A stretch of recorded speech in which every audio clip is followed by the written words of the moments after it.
I'm live. My name is Jamie J. I am the CEO and founder of Bottleneck Virtual Assistants. We're going to be starting up and talking to the MicroFamous man himself, Matt Johnson. And we'll be starting in about 38 seconds. So I wanted to come on and give you a little heads up there. So let's get going.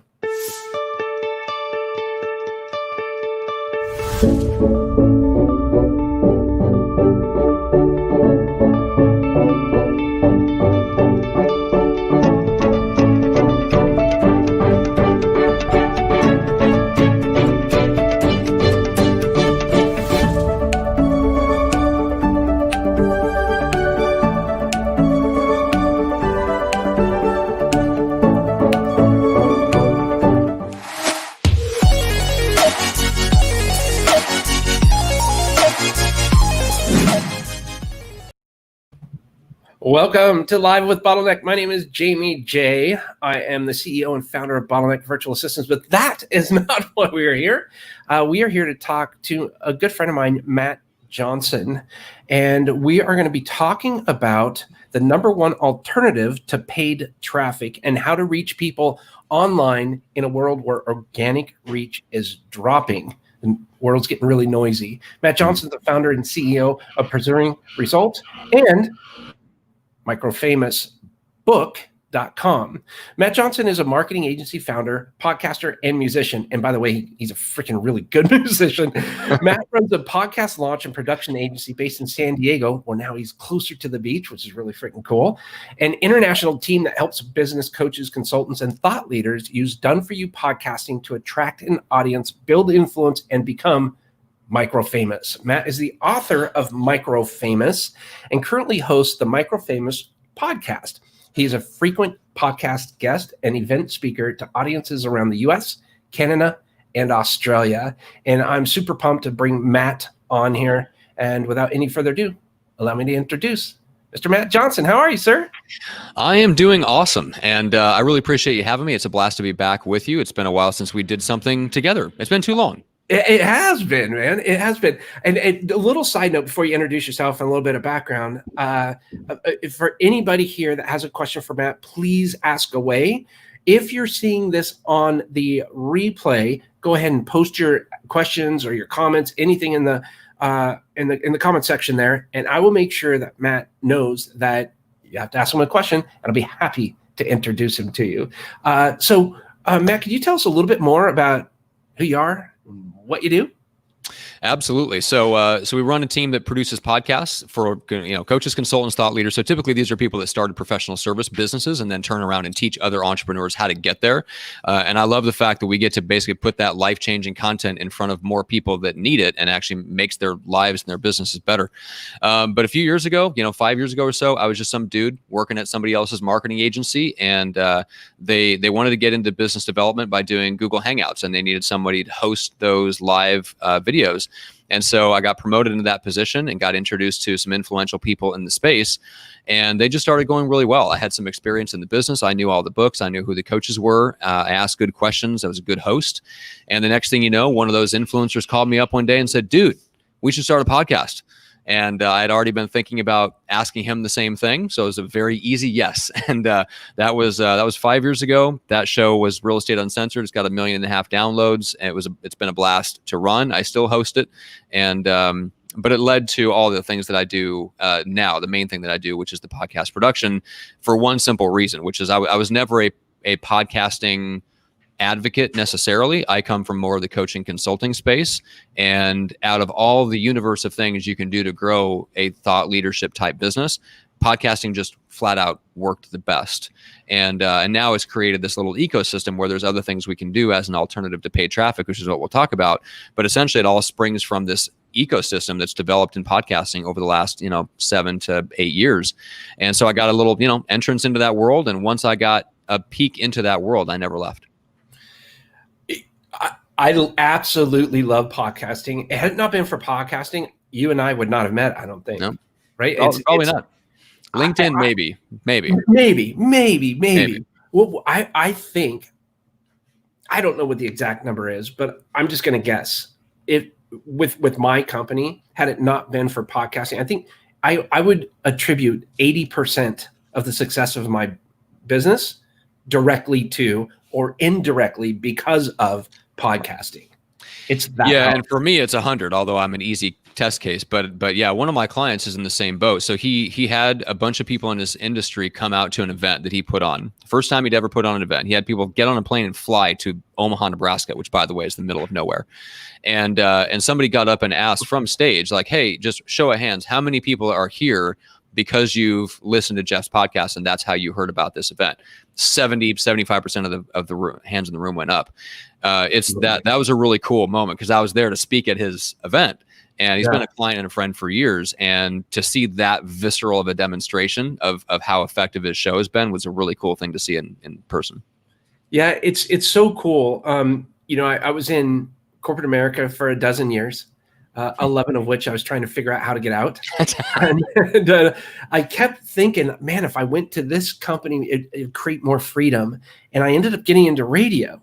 And I thought, man, I'm going to have all kinds of creative freedom. And it was exactly the opposite. The red tape, the legal, the management, if you wanted to do a creative event or something, oh my gosh, it was like pulling teeth. And it was like a turtle trying to get things done.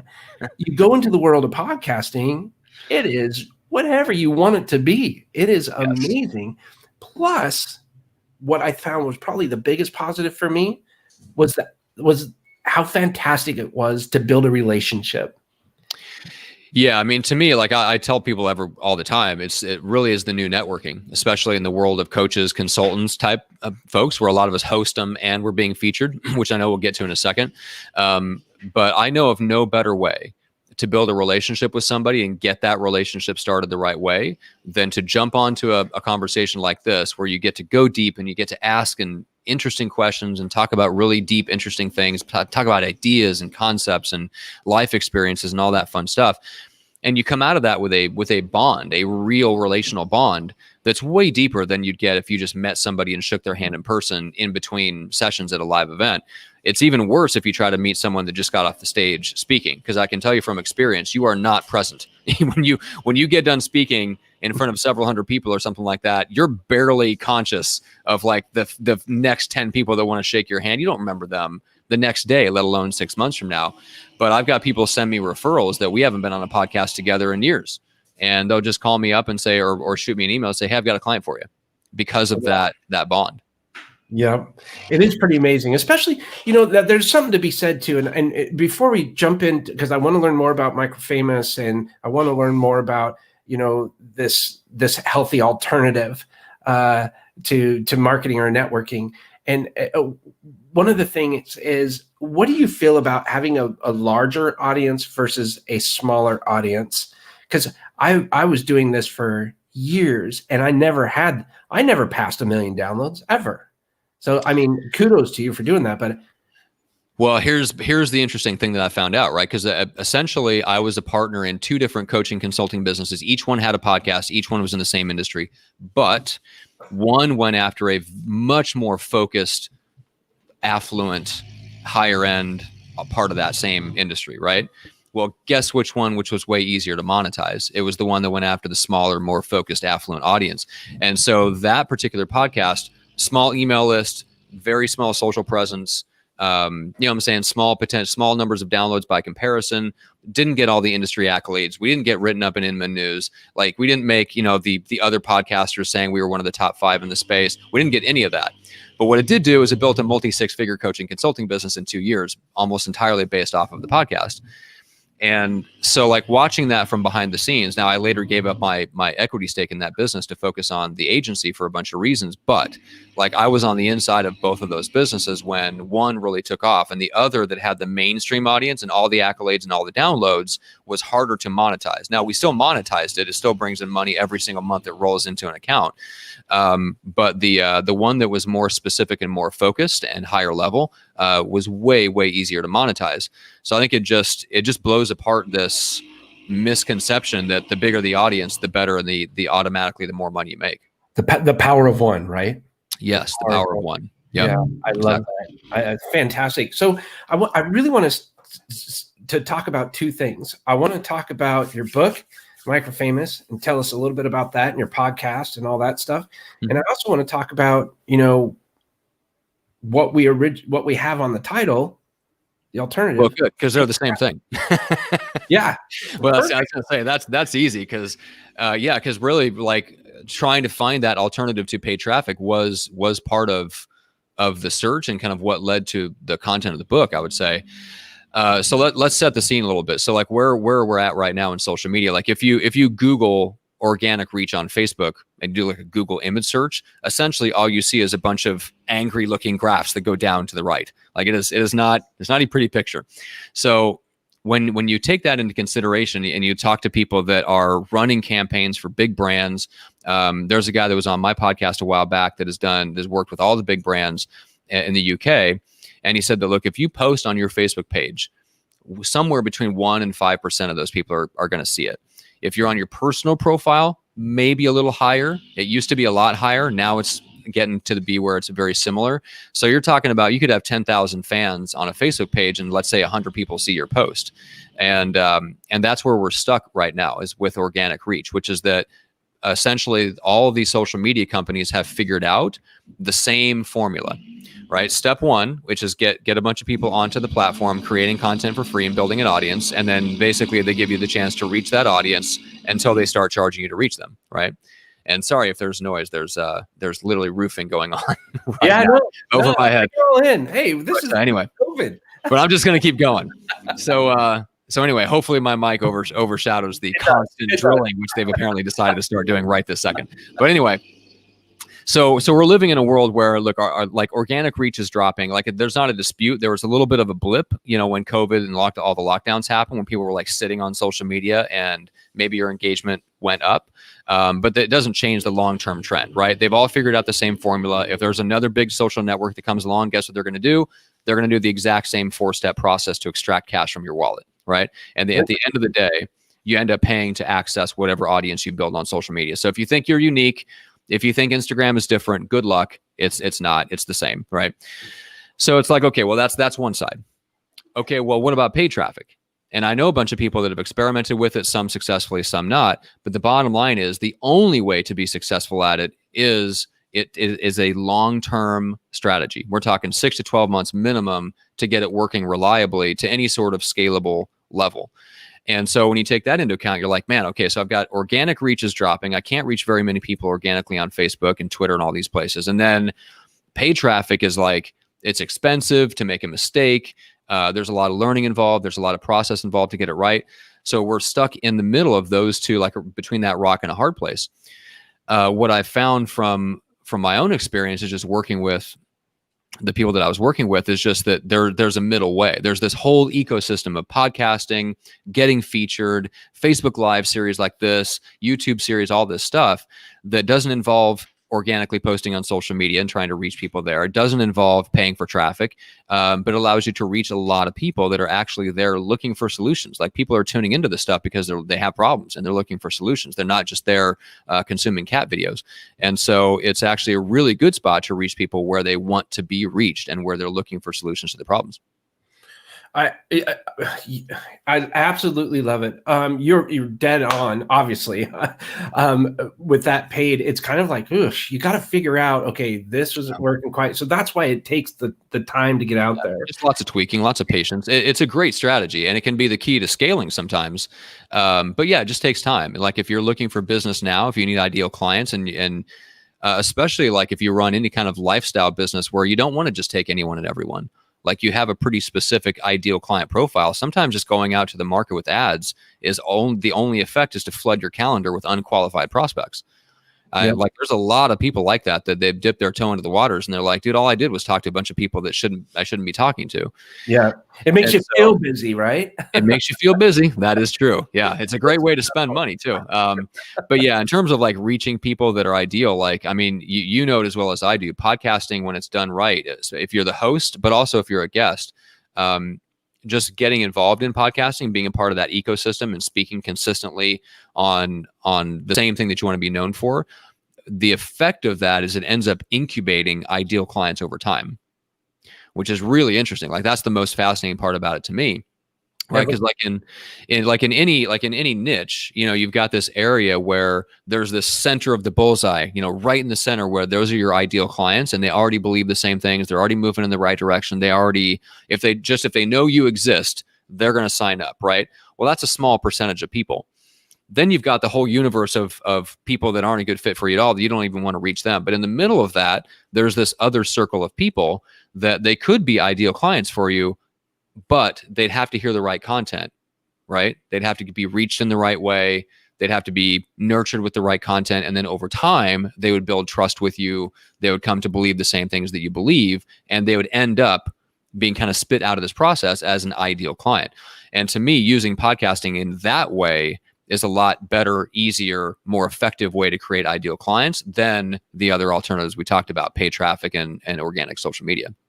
Yeah, I love that. You get to, and what's nice about it too, you mentioned, having, being a host, then you mentioned guesting, and guesting. I absolutely love that for one reason. It's kind of like live streaming. When we're done here, it's going out to Facebook and YouTube and I mean, LinkedIn and Periscope and Twitter.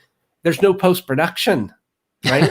Right. Kind of like the same way guesting is. So you could guest a lot more than you can actually host because of all the external work, unless you go to, go see Matt and get a lot of that done for you, right? Exactly. Yeah, but it's true. But even for my own clients, like the people that we currently produce their podcast, I tell them, go get featured. Let's make sure you're getting featured. Let's get people into the program that I have that will get them trained so that one of your staff can pitch you, right?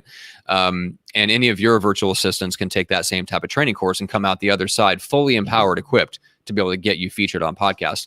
But yeah, even if you're already hosting a show, make sure that you're getting featured, because that's where you reach a new audience. It's one thing to have your own platform, and that's super, super important. That allows you to continually stay in touch with the people that already have raised their hand that they're interested in you. But what about all the people that don't know who you are yet? Well, it's hard enough to reach them on organic social media when Facebook isn't throttling everything down so that it doesn't reach anybody. It's hard to reach them on paid traffic. We talked about that already. It's like, well, where do you reach new people? Well, they're out there. They're listening to podcasts. So go be a guest, right? Go figure out who your ideal clients are listening to and just go pitch yourself to those podcasts, because chances are, if you're working in that space, you have something to say that's valuable. 100%. And you nailed it on the head earlier. I think it was about 2 months ago. I got an email from someone that heard me on a podcast that I was on over 2 years ago. Yeah. And they were like, hey, are you still doing this? It's like, no, I'm into like Forex and Bitcoin now. That's what you should have said. Yeah. It's going to be awesome. Yeah, we're going to make so let me tell you a little bit about Bitcoin. But no, it's great. I mean, that's the thing about podcasts, is there's this evergreen quality to it, right? So people can find you years after the fact. And the other interesting side effect of that is, like, I did that with one of my clients the other day. If you just Google her name, like a couple of podcast appearances come up in the first page along with her stuff. But then by the time you get to page 5, page 10, page 15 of Google, they're all podcast interviews. So when people go and research her, or she's talking to one spouse and they need to talk it over with their spouse to get approval to hire her as a coach, it just completely blows away any credibility questions, because they just go, Google me. And then just page after page after page of publicity. It's the new way of social proof as well, right? Like, you can literally put a media page on your website as seen on blah, blah, blah, blah, blah, blah. And it's just like, wow, this person's out. Well, and that's the new credibility indicator, because now it's like, you're on the Forbes Coaches Council. You wrote an article for Fortune. Like, you and I both know Chris Lockhead. How much did writing for Fortune do for him, right? Yeah. It did virtually nothing, right? So the only thing is that, you get that little badge on your website, but if you're in certain, there's a lot of business category niches where they don't care, like, or just everybody's been featured there and they know it's not a big deal. So it's like, I want to know if you know the same people I do. I want to know if you've been featured on the podcast that I listen to. That's a whole other level of credibility versus, I got featured on this thing you never read that used to mean something 10 years ago, versus I got featured on the podcast you listen to and you know the host and you trust the people he brings on. Like, that's a completely different level of credibility. Yeah. Now you're getting warm introductions, so to speak, right? Yeah. To me, it's like podcasting, like being a guest on podcasting is exactly that, like almost like warm introductions, or you could call them referrals at scale. It's Mm. somebody giving you their credibility and their trust and the time that they've spent building that trust with their audience, and they're giving that to you for a lot of times 30, 45 minutes. Yeah. Like we're having a conversation where you're spotlighting me to an audience you've spent a lot of time building trust with, and you're telling them I'm awesome. That doesn't come lightly. Like I don't take it lightly.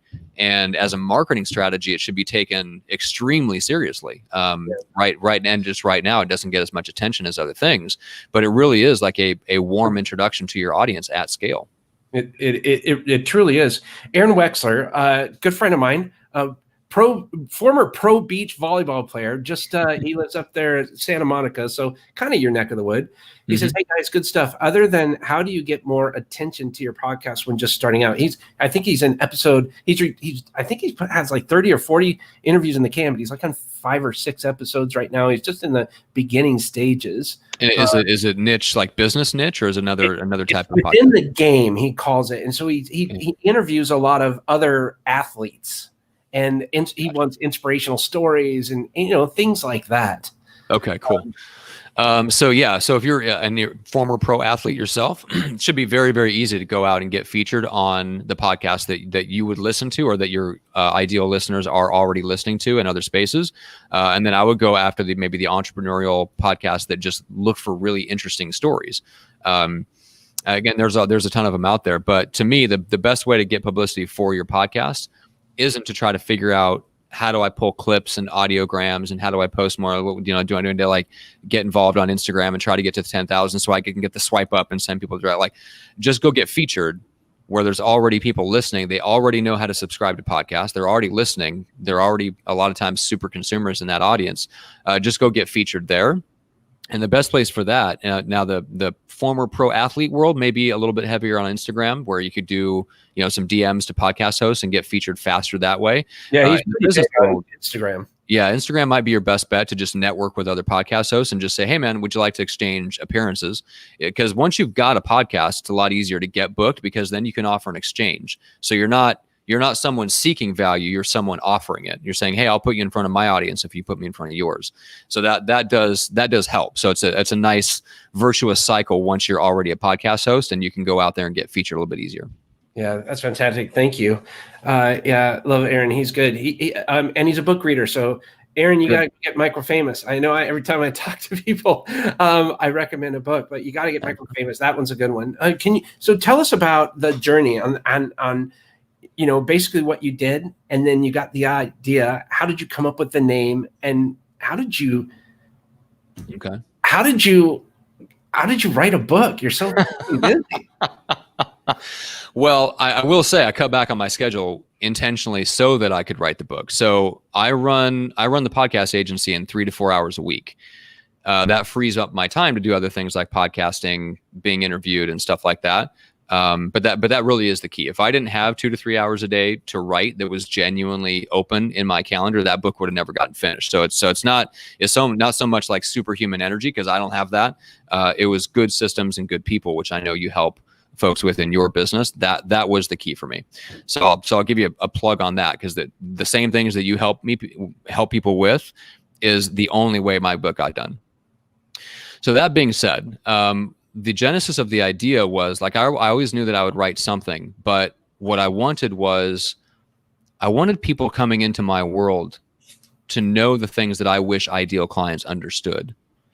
And I wanted them to get a sense of where podcasting fit into the bigger picture of how do you actually build a thought leadership business that's simple, profitable, and rewarding. And I say it right, like it's the first sentence of the book is, it's easy to end up with a messy, complicated, unprofitable business, which is unfortunate, but very, very true. And I just watched a lot of my friends, a lot of my clients spin their wheels, try 1,000 different things, and not get where they wanted to go. They got growth. They would get revenue growth sometimes. They would get more clients, but it wasn't profitable. And they ended up with a messy, complicated business that drove them insane. And so what I learned about podcasting is that when it's wrapped up into the right strategy, not only do you get growth, not only do you get clients, you get better clients, you get more ideal clients, and all that's fantastic. But in the end, what it helps you get, if you do it in a certain way, is you end up with a simple, profitable, rewarding business. And that's kind of the message that I want to spread is, MicroFamous isn't just about an ego trip. It's definitely not about just getting more followers on social media. It's about the type of thought leadership business that you want to run so that you actually make the impact on the world you want to make. So it's good to understand that. In one of his other questions, Aaron says, awesome, thank you. What about using paid ads? Now, I don't know exactly what he's referring to. Paid ads meaning buying. I'm assuming to grow the podcast, get attention for the podcast. That would be my assumption. Yeah. I'll let them clarify, but yeah. So I'll take that real quick, just because we've tinkered a bit. We've put money into promotional ads. We've done carousel ads for highlighting different podcast episodes. It doesn't hurt, but it doesn't demonstrably help. So if you're going to use paid ads, my recommendation is to do what I'm doing, which is you go to a cold market with an offer that you think they'll respond to, and then you use your podcast in your follow-up sequence. So I've got a 60-day email nurture system that goes out when somebody comes into my email list, and they come into the email list typically for the book, right? So either they're getting the free plus shipping, so they get a physical copy, or running ads for a free digital copy, either one. Once they come into the email list, the first set of emails they get mentions the podcast, where they can learn more about the concepts from the book if they're more of an audio learner. And then it continually drips out content to them over that first 60 days. And a lot of that content that's dripped out is highlighting specific podcast episodes that I think they need at that stage of getting to know me. Yeah. So Aaron, to answer your question, use paid ads to go to a cold market with an opt-in that you think that will work. Just get them into the email list, nurture them with the podcast. Fantastic. Have you ever done paid ads on other podcasts?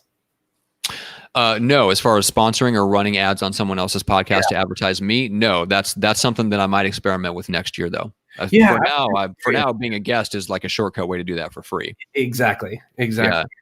So I think the strategy there is get featured first, watch whose audience responds, and don't spend a dime until you know what podcast responds to you. Then maybe go back to the host and say, hey, can I put a spot in? That would be my recommendation. Good point. So, you're just doing the book giveaways plus shipping then? Is that how you're getting the book out there right now? Yeah. So physical. So you get the physical copy for free. So that's at microfamousbook.com. So do the free plus shipping there. I don't know that I'd necessarily do that over again, because I didn't find that it was as essential as I thought it was. If you're doing paid ads for a book, either giving away the first few chapters or even giving the whole thing away. I'm experimenting with giving the whole thing away for free because I'm effectively giving the physical print book away for free as well. Because the book is just like the way that I look at all this stuff is I've got my referral generation strategy, going on podcasts, getting those warm introductions to scale like we talked about. Everything else in terms of like social media and doing anything paid is all, I look at it the same way a real estate agent buys online leads. 12 to 18 month incubation minimum. Like I don't count on any of those people coming into the email list to buy anything from me for a long, especially not the podcast production service. I don't assume they're going to buy anything from me for 12 to 18 months. So it's a very long term. When you get into paid ads, you have to have a long-term strategy.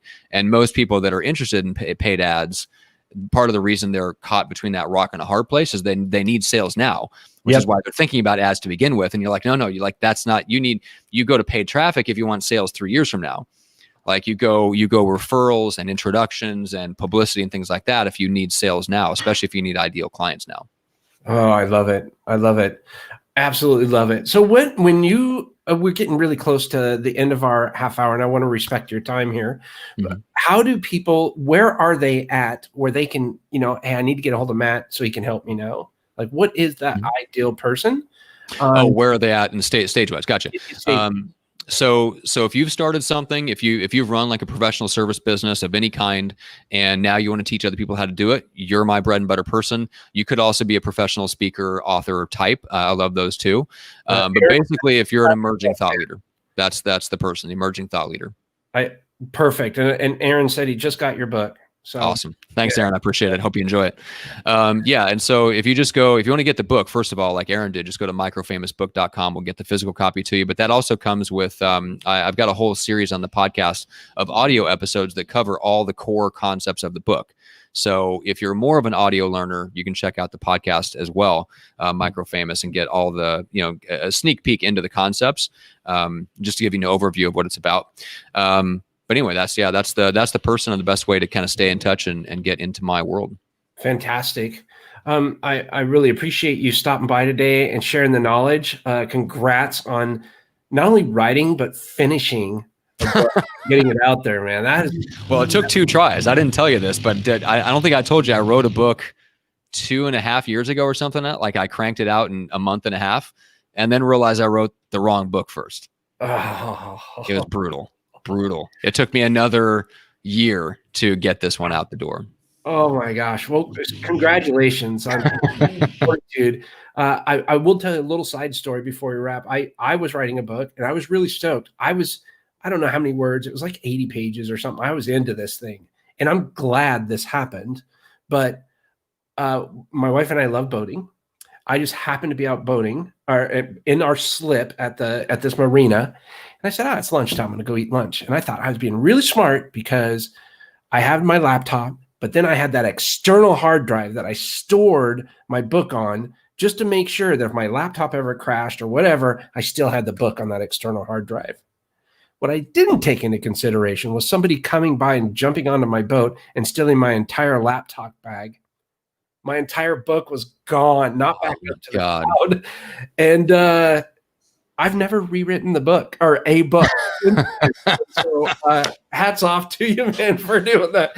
Good for you. Thank you. I feel for you, man. I stored everything. I wrote half the book in like Trello and Google Docs just out of sheer mortal fear of the same thing happening. 100% that's what's happening next time.